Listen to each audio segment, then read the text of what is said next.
when I agreed to marry Joe, he looked me in the eyes and he said, "Jill, I promise you, our life will never change."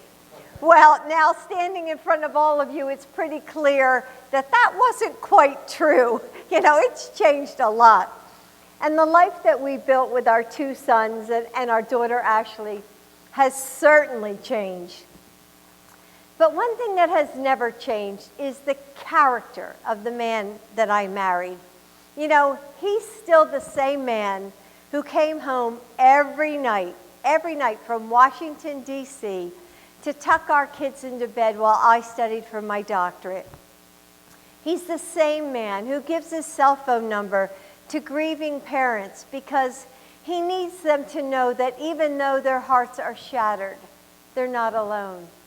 He's the same man who went back to work 4 days after our son Bo died because he knew that the American people needed their vice president. And over the years, I've seen him get knocked down and get back up again and again and again.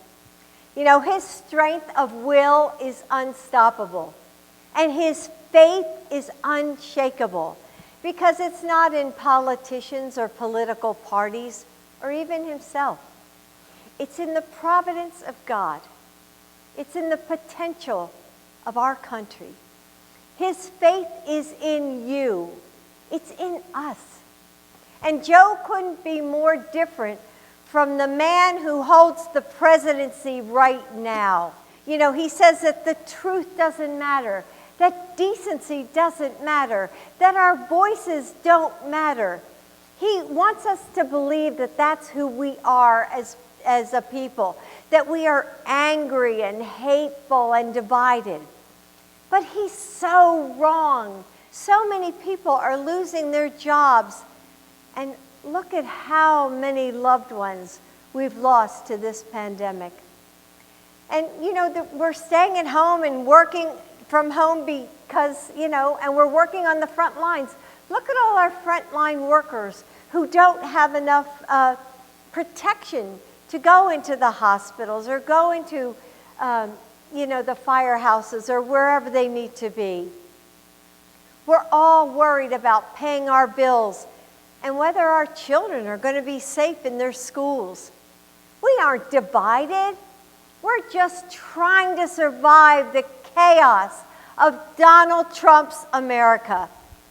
But for a moment, I want to take you into Joe Biden's America, which hopefully is going to happen tomorrow night.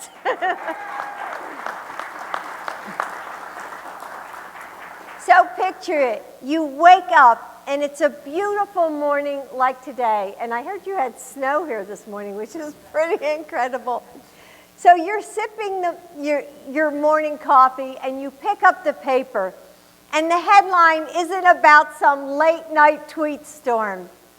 Instead, it's about all our children who are going to benefit from universal pre-kindergarten and more funding for our public schools.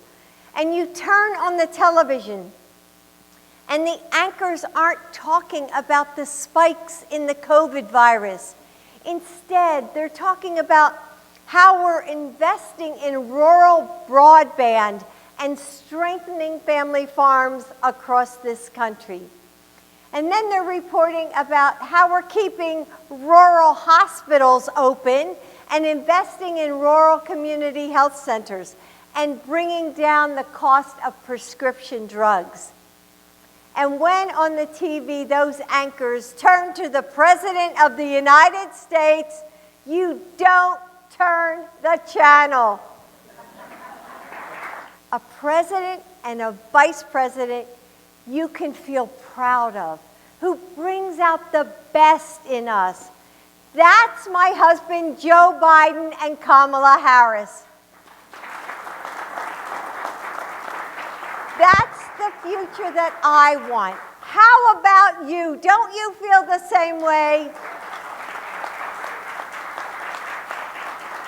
But if we want to get there, this is it. There are no do-overs.